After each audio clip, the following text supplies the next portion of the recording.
Hey. It's Tcode here again, and welcome to this bonus episode of the Everything Voiceovers podcast, The African Perspective. It's bonus episodes from now until January. Just short episodes to keep you in the voiceover vibe, if you know what I mean, because we promise to always give you something to listen to every week. So this week, I've got a conversation from this year, 2024, where myself and Serah Johnson interviewed one of the respected OGs in the industry, Ahmed Olalekan, who happens to be a voiceover artist with a career spanning about 2 decades, who is also a broadcaster. And he had a lot to share in that particular episode. But this part or portion of the episode where we explored, he was talking about the growth of the voiceover industry, how things used to be back in the day, and now we have technology to our advantage. But there's something that you would learn from that, as he spoke about that change. But another thing that he really talked about in this episode, this bonus episode, I'd like you to pay attention to, was his foray into Upwork. And I think that was a very inspiring thing to listen to. I can't spill the tea yet. I'm just giving you a snippet of what you should expect. So I'll let you enjoy the episode, and after this next 10 minutes, we could talk about what we learned from that, right? Yeah. So enjoy, and I'll be right back. The landscape has really changed, as you rightly mentioned. A lot has happened. I remember when it used to be directly, you have to do a job, you have to do it through an agency. So you can't, it's hard, it's almost impossible to do a job without an agency. They have to call you, guy, come studio.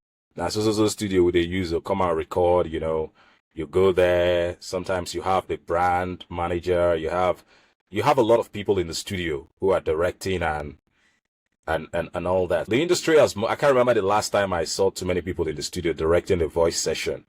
It used to be the norm then. That has changed. It has moved from that space to a space where voice talents can now work directly with brands. I mean, a brand manager for a particular brand could just reach out to you and say, I like your voice. Can you be on this project? You just sign contracts, back, and you're doing the job. So that's a major change. That's a major change in industry. Well, it has its good sides. It also has its bad sides. It's for the good side. For the good side is when we used to have so many people in the studio. For instance, you have a brand, say brand A wants to do a video recording for a TV commercial, and your voice is selected to represent that brand. You get to the studio, you have the brand manager in the studio, you have the voice director in the studio, you have the studio manager, and maybe you have an assistant, something. You have like minimum 3 to 4 people who are directing. Sometimes by the time you come out, you're all sweaty because you've taken 1 million takes. Brand manager, you've taken like 10 of his takes. The creative director, you've taken 15 of his takes. So you end up taking so many takes. Now, those takes help shape you. I only got to realize this a lot later in my career. Like, these things will actually work. Both the ones that didn't work, the ones that will tell you, no, make it exciting. Like, smile. Like, in your head, it's not right. It doesn't sound natural, but now then you can't work now. You have to give them that take too. So all those things add to who you are as a voice of a talent over the years. So, but these days where we have people you just record, and post-production, you can tweak a lot of things, tweak, and just send. So it has taken that part away from the industry. That's the bad part. But the good part is easy accessibility. Somebody reaches out to you, I want a job in 1 hour. You be like, okay, go pay. You just go into the studio, you cook it, and it's out. So that's the good part. It makes business swift and easy. But it has taken away that training from different people directing you differently. It has taken that away from the industry. I don't know. People who've had the opportunity, to experience that will definitely know that there's a difference. So that's one thing. Then another thing about development, I also like the fact that the industry has has evolved so much that there are so many young voice talents now coming in, it's beginning to look like an industry. Before now, truth be told, the voice is just voiceover. There's nothing, no end talk of industry attached to it. There's no end. No, that's the truth. That's the truth. It's just, we know people who do voiceovers. This guy does voiceover. This girl does, so when there's a job, you just reach out to them and get the job done. It wasn't as broad as it is now. These days, see you guys now. You guys are on fire. We have Serah, we have Tcode everywhere. There are young people online. There are talents everywhere. So it's making the industry broader. It's now giving it that form, that industry form. Somebody can have a conference comfortably and have 500 people attend. Voiceover talents, 1,000 people attend. They exchange ideas. That's a major sign of growth in the voiceover industry. Before now, it wasn't like that. Before you put 50 voiceover talents together, you don't walk tire.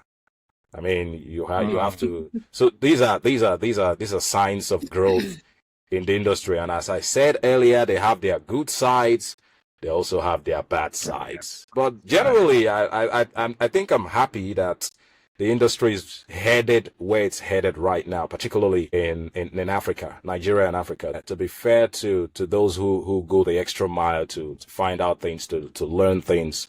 But Africans do not like to push and learn that much, particularly the young generation. Respect to everybody who is not in that class. But the truth is, the future is bright. With AI, there are so many opportunities, but those opportunities will only be available to people who know how to use them. So it's to find them, harness them, and make the best out of them. So I had a conversation with somebody. It was it last month or 2 months ago, about this AI thing and voiceovers. It was like, forget this thing, AI everywhere. You can just go somewhere, put a voice and generate a voice. There's no career in voiceovers. That's how much information that person has. Matter of fact, as an African, we can utilize AI. We can cash in on this AI drive in the voiceover industry and make the very best for ourselves. But was it 2020, 2021? I went for a training. It had to do with sound production, theme production, and all that. And one of my colleagues there, he was a top Upwork guy.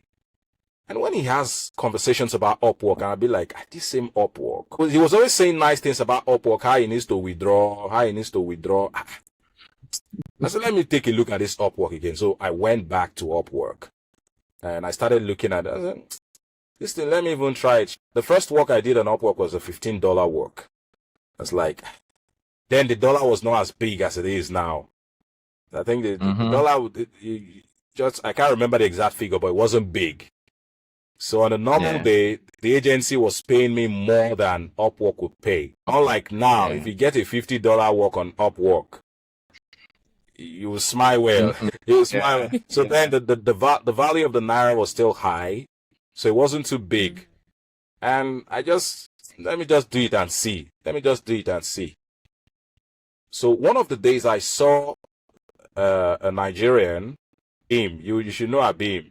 Shout out to Abim. Voiceover Beam. I saw his profile. I just told him this thing this year, like in February.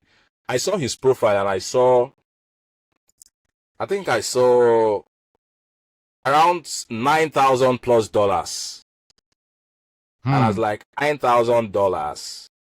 Somebody can do. Are you saying this guy gathered $5, $10 up to $9,000? If this guy did that, I would try it. Let me see. And that was it for me. He was a major motive. He didn't know. I just told him that in this year, 2024. I was like, okay, let me try it. Wow. I'm sharing the Upwork story. So I got an Upwork. I started paying attention. I learned a lot of things, a lot. I started reading a lot about Upwork, how it works, gigs and all. And jobs just started coming. $10, $20, $50, $100. At the point it started moving. So there's a category. When you get to a particular category, they lift you up. And the higher you go, the more visible you are to certain level of clients. So I think that's the way the platform works. And I started getting better jobs, $50, $45, $100. And the thing was started. So one of the withdrawal, and then when I started the withdrawals I was doing $50 withdrawal, $60, almost, small like that. 2000, like I was already working on major brands at this time. So it took a lot of humility for me to do that. Like I was already working with brands like Coke, Samsung. I had retainership with like a couple of them. Like I was getting normal money from normal voiceover. And I say, I'll be voiceover guy. They give me money. But I was doing this $5, $10 thing, and it just started growing like that. Wow, that was so motivating. I feel like getting back to Upwork and say, Upwork, I need you to work for me. That's what you should do, right? Upwork. Okay, that was a bad joke.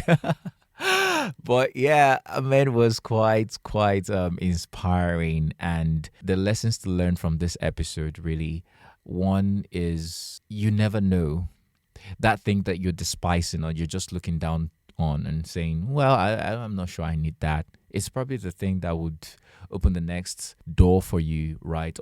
In 1 year, Ahmed via Upwork made $21,000. Now that's a big deal for Africans because platforms like that are usually more tuned for the Western users. I mean, people in the US, Europe, and all of that. But for an African to make such amount of money on that platform, now that's really impressive. Now, yours might not be Upwork. It could be voices.com. It could be some other thing. It could be audio production. It could be even voiceovers. You're just allowing it to lie there. It's time to dust it up and say, hey, I need to, grow this skill. I need to delve into this part of the business and get something bigger out of it. So yeah, you're inspired. Put it in your next year resolution, but start working on it from now on. You could take a training and something like that, to just boost your voiceover skills. Right. And another thing that Ahmed talked about was the difference between the voiceover industry back then when everybody would go into the studio physically and record. But now people have home studios and, things are popping. But I think the lesson to learn from that is that it's not a fluke. There is a lot of hard work involved when it comes to doing voiceover that you have to put yourself through that process as well. As technology comes, things can get easier, but the real work is in doing it over and over and over and over again, because that's the true way to gain mastery of things. So I'd encourage you to practice as often as possible, record every day, right? And I think that's one of the best ways to build mastery of voiceover. You begin to know your voice better and you begin to understand the things you can improve on, the mistakes you're making. And yeah, it gets better all around as a voiceover artist. Okay, so I hope that you enjoyed this episode as well as I do. And if there are things that you learned that I did not mention, please feel free. Don't hesitate to drop these things in the comments. If you're listening on YouTube or watching on YouTube, do that immediately. And if you're listening rather via Spotify or any other podcasting platform, you can also drop a comment. Please like, subscribe, share with other people, and let us know that you're enjoying the podcast. It's been a pleasure presenting to you this bonus episode, and now it's time for me to get onto the next thing. I remain Tcode, and I say keep voicing. Season's greetings, guys, and on to the next.